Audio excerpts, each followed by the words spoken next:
Welcome to the Blended. My name is Eric. What's up, Ann? How you doing? Man, We are talking stats. Stats. This podcast. I failed that in college. Statistics? I think I actually did good at statistics. Really? I think I did good up until a point, and then I missed a class, and it just like messed up the rest of the semester. But it was the one class, math class, I actually enjoyed at least. Really? So that was like it. Anyway, I like critical thinking. you do think critically. I do. You're a critical thinker. I am a critical thinker. Speaking of critical thinking, Yeah. so we're looking at some stats about blended marriages, and it just seems that like things are so heightened, and it kind of expresses that in the statistics we were finding. Yeah. So studies show 66% of second marriages involving children from previous marriages end. Yeah. Yeah. So that's a really high rate of failure. Yeah. Meaning, if you're bringing a blended family together after having being married, the chances of failure are high. 66%. That's crazy. That's a big number. And then nearly half of marriages in the U.S. end in divorce. 50%. I think that's been a stat for a while. That one I think isn't too surprising because it's been around for a while. Right. But of that, we also find that at least half of children in the United States live with a biological parent and a step parent. It's just the way of the world right now. Yeah.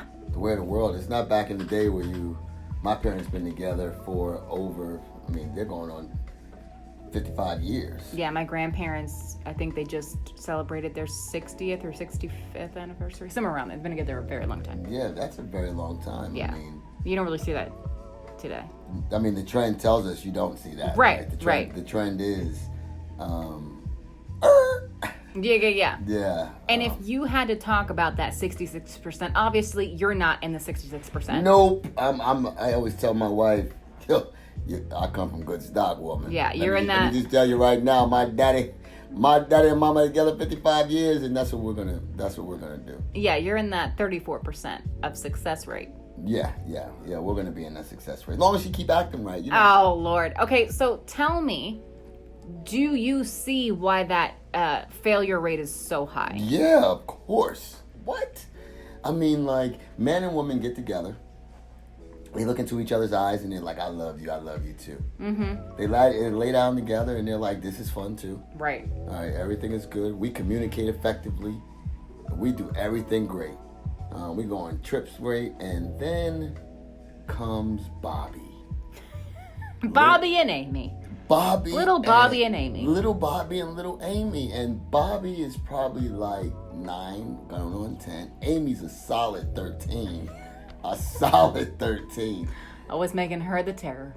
And she is a heathen. So, I think... Quiet heathen. Quiet disruptor. Quiet heathen demagogue disruptor. Okay, so again, go back to the stats because I want to look at the difference here. Nearly half of marriages in the U.S. end in divorce. We're talking about half. We're talking 50%, right? All right, so we got 15. No. 16. 50%. Right, but 50%. Right. But then we got. Then studies show 66% of second marriages involving children from a previous marriage end. So you're talking about, okay, there's that first 50%, okay, we didn't work out. Yeah, we didn't work out, right. But now we have children. Right.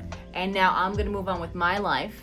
Right. And get married again. Right. And now the chances of that second marriage where you're bringing a child in has a 66% chance of failure. So it would, based on those stats, it would make sense that the children make up that 16% factor of failure, increased failure, right? Yeah, for sure. Just think about how we deal with our children. Just think about how we see the bad, the good, and the ugly in our children. Right. But God forbid if someone else sees the bad, the good, and the ugly. Mm-hmm. I know I have, my sisters are educators. Mm-hmm. Be remiss if I didn't say doctors of education. Mm-hmm. And I hear the stories. Yeah. You can hear the stories of how this child is a heathen. Mm-hmm. This child is disrespectful because you don't require respect from this child. Right? You yourself don't require. And then you come into the school and you act as if you don't know that this child's a heathen. So I can only imagine when you go into a new relationship. Right. And you guys are all lovey-dovey, the very first time that it has to be called out, something's going on with little Bobby. Yeah. I can imagine those conversations, and they probably teeter on divorce immediately. Like, so talk to me about this, because this is I want to set the table, right? Yeah. So let's go with the scenario in which we have parent one and step parent one, Okay. and they're together and everything's fine, and the family's getting along fine. The children have properly dealt with their trauma related to their parents no longer being together, Right. right? Right. And they're just hellraisers, Right. right? Right. Now, I imagine mom is still going to say, well, poor little Bobby's struggling because me and his father aren't together anymore. Absolutely, and forgetting that poor little Bobby was a hellraiser when you and the daddy were together. Mm-hmm. And he was rude and disrespectful when you were together. Yeah. And so, I mean, that has to put so much strain. Yeah. On that new marriage. On that new marriage. I mean, how do you? And there's really nowhere to go with it, because it's like the old saying, and I think you said it. I have, my mom, and I have my husband on a hill. Right. Who do you go after first? Who are you gonna go after first? Yeah, right? yeah. So same thing in that marriage. It's like my son is saying this to me, and my lover is saying this to me. Mm-hmm. Which one's interchangeable? Right. Right? Which one can I drop? It's certainly not little Bobby. Little Bobby's not going nowhere. Right. I would say, but that's the problem when we look and we think in that aspect. Mm-hmm. Right. We should try our best not to think in that level, that aspect. We should be thinking of correction. Right. And sacrifice. Mm-hmm. Right. Because at the end of the day, we're trying to raise little Bobby and Amy to grow up to be adults, that can discern, right. That can understand, that have empathy, and we're trying to teach this. And if we stay on that course, then we should be able to listen to reason when we hear it and when we see it. Because if we don't correct little Bobby, little Amy, they're not going to learn to be full-fledged adults. No, yeah. And they're going to ping pong you. They're going to ping pong, and then before you know it, you got this great man or great woman. And before you know it, you guys are in divorce. You're part of that 66%. Yeah. And little Bobby and little Amy in the next few years after that, guess what they're going to be doing? Bye-bye. Yeah. They're going to be going to college. Yeah. Or like my son would say, they're going to be going to work at 7-Eleven with a manager named Mel. He told me that yesterday. I'm like, and Yeah. But, I mean, not dissing 7-Eleven and those that work there, but I'm just saying, like, no matter what he's going to be doing, they're going to grow up. Right. And you're going to be left alone at one point. You're going to be left alone with regret. I think you have to weigh both, right? Like, I remember when I was in 10th grade, my sociology teacher, she was like, I always tell my husband, like, God forbid there's a fire in the house, I'm grabbing the baby and I'll see you outside. I'm not worried about you. Right. Right? Right. I remember telling that to my stepdad, and he was like, see, and that's just so wrong. Like, so many women, once they have a baby, like, it's like that baby takes over, and it's like, what about me? What about our marriage? What about us? Right. So I think it probably plays into a bigger picture, a bigger conversation outside of, like, maybe step parents, step children. Right. But yeah, I don't know that is something a lot of women are willing to change. Right. And I mean, or mothers, I should say, are willing right. to change. Yeah, and I think that's just... Because I think the average mom would be like, yeah, I'm grabbing the kids. Like, bye. You can take care of yourself. Right. Yeah. Right. And then that just leaves that idea of teamwork. Mm-hmm. And that leaves that idea of family. Mm-hmm. And if you think, like, the scars that are left behind because daddy's not here. Right. And it's not that we're not saying you shouldn't deal with that trauma and that a mom or a dad should be running into a new relationship upon divorce. No, there's drama that needs to be dealt with. Right. But you as a parent, be a father or a mother, deserve to be in a good, happy situation for yourself. Because like you said, there's going to be a time where it's just going to be you and this partner. I look at me and my wife's relationship, and my 3 daughters they're out the house. Yeah. I mean, they're in college, they're doing it in the Navy, they're doing their thing. Yeah. They're doing their thing. I mean, they're active into our family and our family life. And you think about how, had you let them really tear you guys apart, where would you and your wife be now? Right. Like unless if you guys hadn't really been firm and strong in your foundation as a couple. Right. If we weren't, they would be looking at their mom right now and saying, you know, Mom, he was a good dude. I'm sorry I let the greatest guy in. Lord, let's not get crazy. You know. And maybe I would be saying, like, maybe I would be looking across, because it's regret. Yeah. You allow regret to set in. And maybe I would be looking across at some woman that does not deserve what I just can't get over.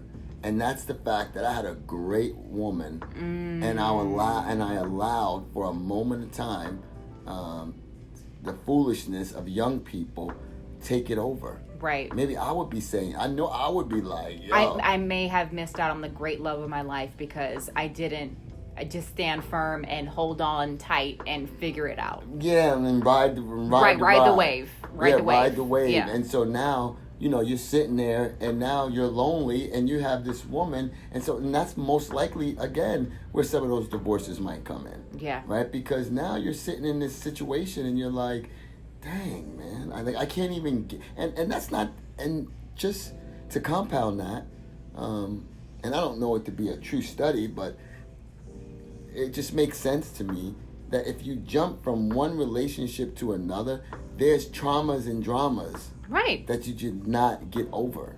Of course. Right? There's so many things that you did not get over in that relationship. So, you know, coming into a new relationship and you guys, let's just say, for example, you come into a new relationship and you guys haven't even discussed the explosion that just happened in your relationship.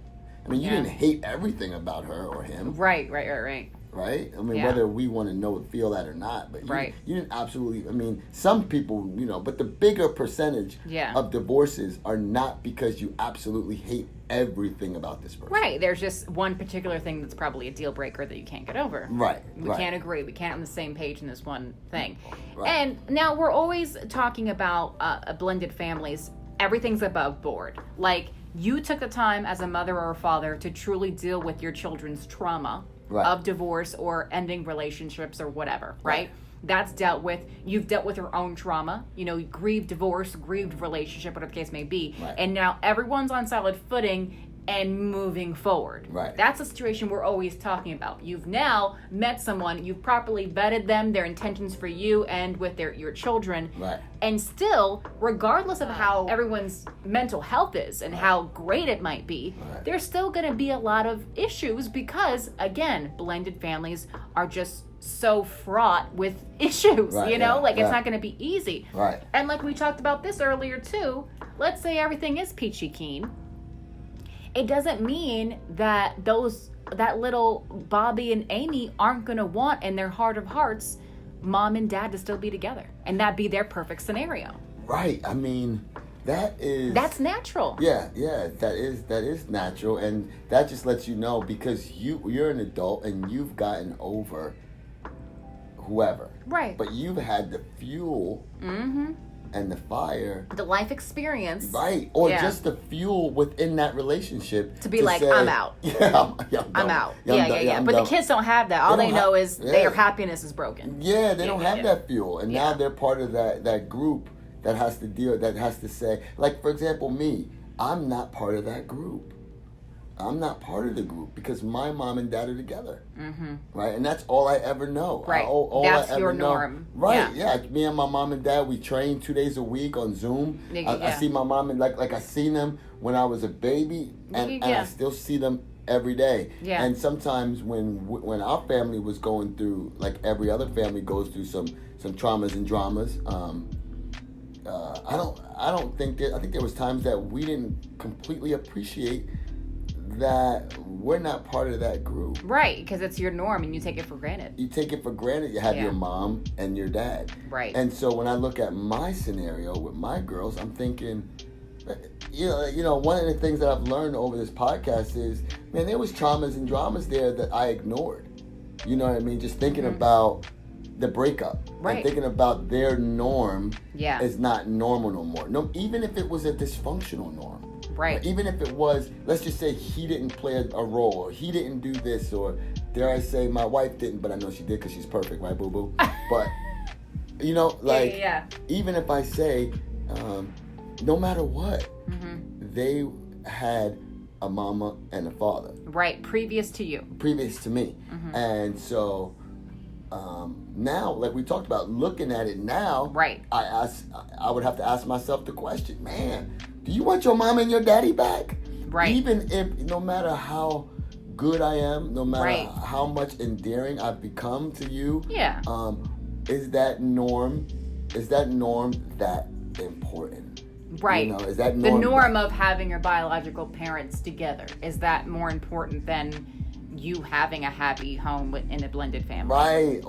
Or how your mama would feel not wanting that. Would you still choose in that your for head? Her? Yeah. Would you still choose that in your head? And because I think it always, again, I'm speaking from no experience and seeing what that feels like. Right. And I can speak from the experience of being a stepchild and being the product of a biological parent and a step parent.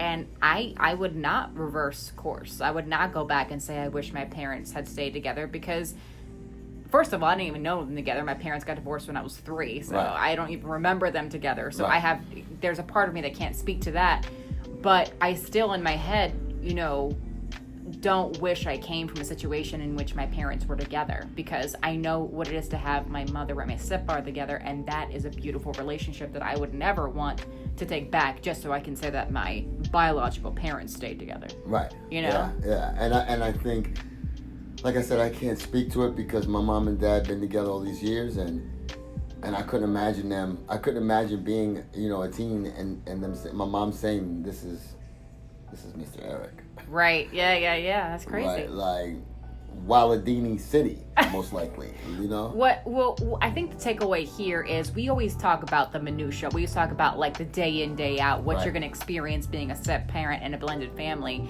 Looking at more abstractly with these stats, it just expresses how truly difficult getting through that minutia every day is. Yeah, that's super.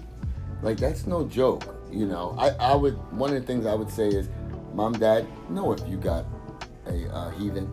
Yeah. Like, because if your child was already difficult to deal with your partner, your biological, that child's biological parent, know that is going to be a difficulty in the next relationship, in the next relationship that you're going to have to deal with. You can't ignore it. Right. Because dad's love for his child is much different than stepdad's love.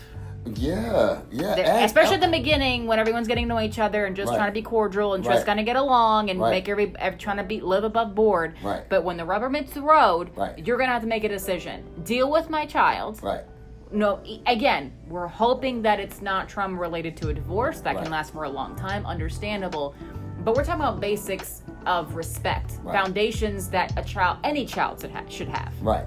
Because if he said, "Mom, shut up," when she was when you were with your husband, and now you get with your new husband, and he says, "Mom, shut up." Yeah. That's a problem. Right. And now all of a sudden, because most times, like me, coming into a relationship, there were some things that had to change. Yeah. Just by the way I was raised and how I am as a man. Yeah. You know, so, but again, I look at that too as, but what happens in that, so sad, in that 66%, you know, where that relationship is done. Mm-hmm. And because you guys could not identify, you couldn't put identifiers onto why your relationship, or you chose not to put an identifier on. Or it was, but mom or dad chose not to fix it. Right, or just made a decision like, you know what? And I know some like that. I know some that like, right, wrong, or indifferent, that's my daughter. Right, wrong, or indifferent, that's my son. And in my mind, when they say those things to me, I'm like, you sound dumb as hell right now. Yeah. Like, you sound dumb as hell right now, because you know what? In my humble opinion, which I let them know because they asked me. Right. I let them know. I said, they sound dumb because at the end of the day, guess what? You are going to be old and alone. Mm-hmm. And they are going to be hanging out. Right, with their friends, living their best life, whatever. Living their best life. Yeah. And the trauma and drama of you not being with your husband in the next few years they're still gonna have their relationships.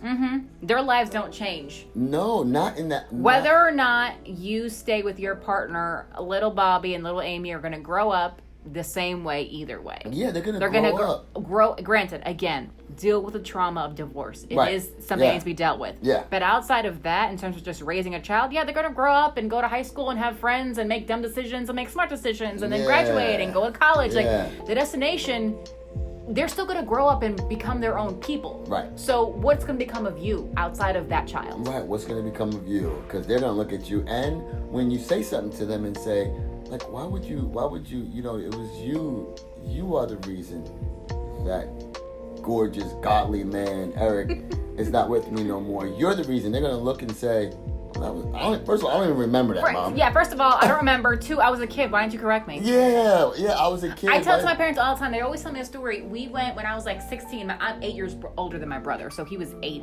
So I'm 16. We go on family vacation to Louisiana. We stay in a hotel with a casino, and my parents were like, "Stay in the room with your brother, babysit him. We're gonna go on night. You know, we're gonna go to the casino, adult night, whatever, little date night." And I was like, "No, we're a family. This is a family vacation. No."